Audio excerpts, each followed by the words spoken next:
Hindi nga ba talaga tanggap? Viral ngayon sa social media ang naging reaksyon ni Jinky Pacquiao tungkol sa di umano'y anak ni Manny Pacquiao sa labas na si Eman. Matatandaan na noong 2006 ay lumantad ang nagangalang Joanna Rose at nagsabing nakarelasyon at naanakan siya ni Manny. Nagkakilala umano sina Manny at Joanna noong February 2003 sa isang billiard hall sa Pan Pacific Hotel kung saan nagtatrabaho si Joanna bilang spotter at waitress.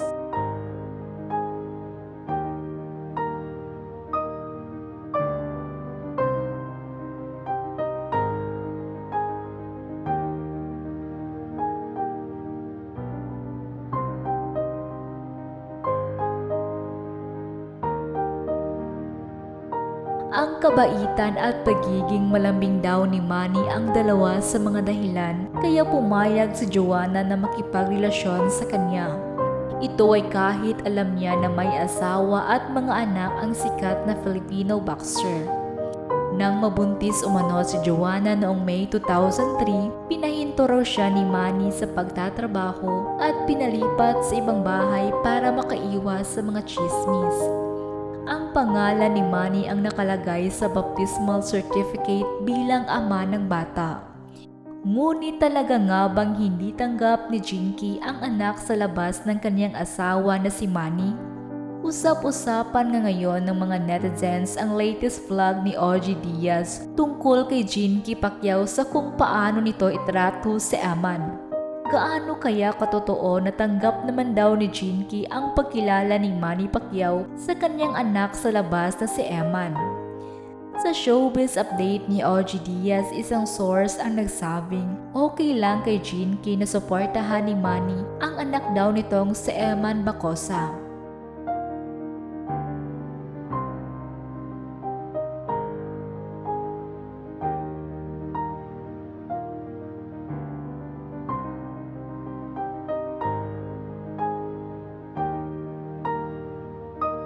Base rin sa mga lumabas na larawan na mukhang magkasama pa na nag-e-ensayo sina Manny at Eman.